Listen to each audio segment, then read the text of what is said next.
बिहार अधिकार यात्रा का आज 5वां और अंतिम दिन है। आज यात्रा की शुरुआत समस्तीपुर से होगी और बिहार अधिकार यात्रा का समापन आज वैशाली में होगा। तेजस्वी यादव इस यात्रा में मतदाता अधिकार, बेरोजगारी, महंगाई, शिक्षा, स्वास्थ्य और किसानों की समस्याओं जैसे मुद्दे उठा रहे हैं। उनका कहना है कि केंद्र और राज्य की डबल इंजन सरकार रोजगार और बुनियादी मुद्दों पर गंभीर नहीं है।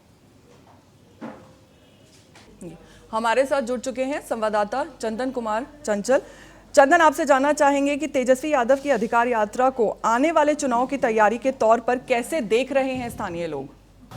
बिल्कुल बता दें फौजिया कि आज समस्तीपुर से जो बिहार अधिकार यात्रा है वो निकाली जा रही है और यात्रा का आज 5वां दिन है। हालांकि आज यात्रा के समापन भी है। हालांकि आपको पूरा यात्रा की शेड्यूल बता दें तो आज सरायरंजन विधानसभा से मोड़वा विधानसभा होते हुए महुआ विधानसभा वैशाली जिला के जाएगा और वैशाली के गांधी मैदान में तेजस्वी यादव ने वहाँ जनसभा का संबोधन करेंगे। उसके बाद पटना में आज यात्रा का समापन है। हालांकि आपको बता दें जिस तरह से इस यात्रा को निकाली गई थी, जिस तरह से लेकर के लोगों को समर्थन मिल रहा था, उन्होंने कहा कि देखिए बिहार में जिस तरह से शिक्षा, स्वास्थ्य की स्थिति बदहाल है, तमाम मुद्दे पर उन्होंने चर्चा भी कर रहे थे। लेकिन देख रहे होंगे कि जिस आधी रात्रि तक जिस तरह से तेजस्वी यादव को सुनने के लिए, देखने के लिए लोग व्याकुल है, आधी रात्रि तक उनकी इंतजार करें, तो कहीं ना कहीं ये साफ तौर पर देखा जा सकता है कि बिहार में जिस तरह से युवा जो है वो बदलाव की मांग कर रहे हैं, लगातार बदलाव की लहर दिखा रहा है। ये कहीं ना कहीं ये देखा जा सकता है कि आगामी विधानसभा चुनाव में इसका जो असर है वो साफ तौर पर चुनाव पर पड़ेगा। लेकिन इससे पहले आपको बता दें कि हमारे साथ कुछ लोग हैं यहाँ पे, उन लोग से भी जान लेंगे कि आखिर समस्तीपुर की क्या स्थिति है, किस तरह की तैयारी है, तमाम मुद्दे पर भी चर्चा कर लेते हैं। और आपको बता दें कि जिस तरह से लगातार तेजस्वी यादव की जो यात्रा है वो लगातार आगे बढ़ रही है और आज यात्रा के समापन भी है और आज 5वां दिन भी है। कुछ लोग भी हैं हमारे साथ। आज यात्रा के समापन है, 5वां दिन है, किस तरह की समस्तीपुर में भी तैयारी है? आज कर्पूरी ठाकुर की जन्म धरती पे हमारे माननीय विपक्ष प्रतिपक्ष के नेता तेजस्वी यादव जी पधारे हैं। इनके स्वागत के लिए पूरे समस्तीपुर के वासी, महिला, युवाओं, ये सब जो हमारे युवाओं के आशा, न्याय के प्रति, अन्याय के प्रति आवाज़ उठाने वाले, वो हमारे पीछे आए हैं बिहार यात्रा करने के लिए। और इसी में हम लोग जनसलाब उतरे हुए हैं। यहाँ स्वागत के लिए रात दिन यहाँ कि गठबंधन में कुछ ठीक ठाक नहीं चल रहा, सब ठीक है। तो माननीय पार्टी की तरफ से यहाँ हम लोग, जनता इस तरफ है कि तेजस्वी जी को मुख्यमंत्री बनाने के लिए जैसा भी गठबंधन हो, या अकेला भी अगर लड़ेंगे तो अकेला इनको मुख्यमंत्री बनाने के लिए जनता तैयार है। किस तरह की तैयारी है अकेले भी चुनाव लड़ने की? कल से मृत्युंजय तिवारी भी बयान दे रहे हैं कि 78 सीट पर कांग्रेस मांग कर रही है, 78 उनको ना दे करके अब 243 सीट की तैयारी करें, इस तरह के बयान सामने आए। देखिए, हम लोग महागठबंधन के लोग हैं और नेता कोई एक से नहीं बनता है और महागठबंधन के लोग हैं तो तेजस्वी प्रसाद यादव जी सभी जगह पे चुनाव लड़ेंगे। यानी कि महागठबंधन में तेजस्वी जिस महागठबंधन के जिसका भी कैंडिडेट होगा उस पे तेजस्वी लड़ेंगे। समझिए कि तेजस्वी जी खुद सब विधानसभा पे फाइट कर रहे हैं। हमारे नेता का ये ऐलान है।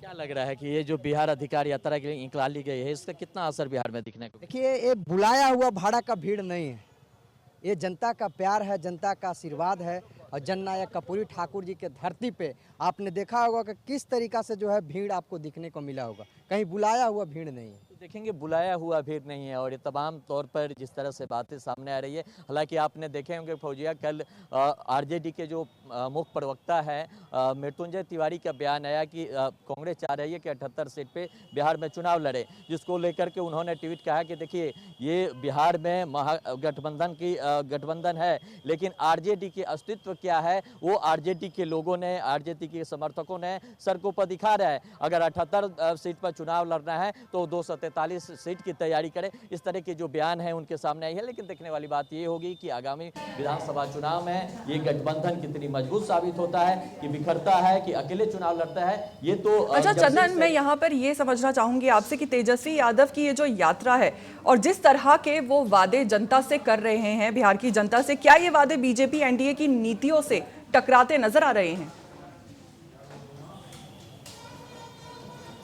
अब बिल्कुल आपको बता दें कि फौजिया जिस तरह से लगातार ये अपने वादे कर रहे हैं कि देखिए शिक्षा के क्षेत्र हो, स्वास्थ्य के क्षेत्र हो, बेरोजगारी हो, तमाम मुद्दे को लेकर के इन्होंने बात कर रहे हैं। इसके साथ ही एनडीए के तमाम जो नेता हैं वो भी कह रहे हैं कि देखिए हमने भी शिक्षा, स्वास्थ्य, बिजली, रोड ने दुरुस्त करने के काम किया। जो भी बिहार में अभी तक दिख रहा है वो नीतीश जी की देन है। तमाम मुद्दे पर जो एनडीए के सरकार है, एनडीए के नेता है, एनडीए के बीजेपी के नेता है वो गिनाने के काम कर रहे हैं। लेकिन देखने वाली बात ये होगी कि बिहार की जो जनता है, जिस तरह से बेरोजगारी चरम सीमा पर है, पलायन चरम सीमा पर है, अपराध की ग्राफ पर है, तमाम मुद्दे पर लेकर के तेजस्वी यादव सरकार को घेरते हुए नजर आ रहा है। लोगों को बताने की कोशिश करें, इसके साथ ये भी करें कि देखिए एसआईआर को ला करके जिस तरह से हमारे निचले तबके के लोग का नाम काटने की कोशिश किया गया, तमाम मुद्दे को घेरने के काम करें। लेकिन देखने वाली ये बात होगी कि जिस तरह से तेजस्वी यादव की अधिकार यात्रा में भीड़ उमड़ पड़ रहा है, ये भीड़ जो है वोट में कितना तब्दील होता है ये तो आने वाला वक्त बताएगा, बिहार की जनता तय कर पाएंगे।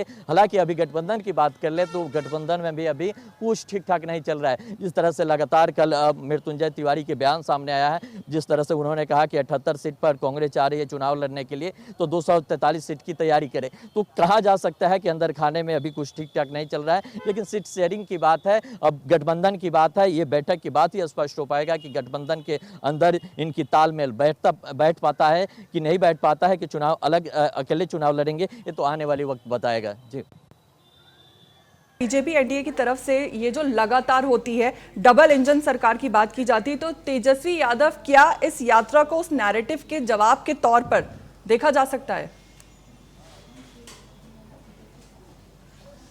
बिल्कुल आपको बता दें फौजिया कि इससे पहले वोटर अधिकार यात्रा निकाला गया था। वोटर अधिकार यात्रा को नाम चेंज करके बिहार अधिकार यात्रा निकाला गया। तो समझने वाली बात होगी, जिस तरह से तेजस्वी यादव ने कहा कि 5 जो जिला था वो वंचित रह गया था, जिसमें लगभग 70 से 75 जो विधानसभा है उसको कवर करने की इन्होंने कोशिश किया।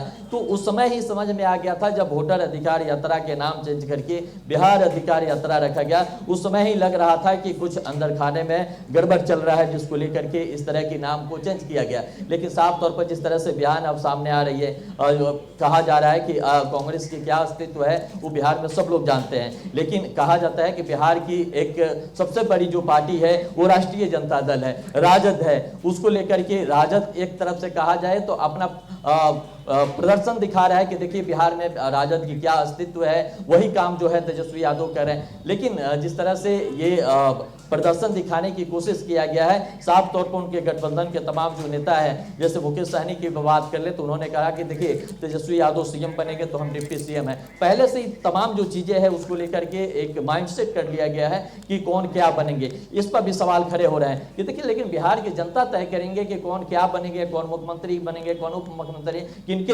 अपना जो ताजपोशी है किनको सौंपती है, ये बिहार की जनता तय करेंगे। लेकिन जिस तरह से चल रहा है, जिस तरह से बयानें सामने आ रही है, तो साफ तौर पर कहा जा सकता है कि इनके अंदर कुछ ठीक ठाक नहीं चल रहा है।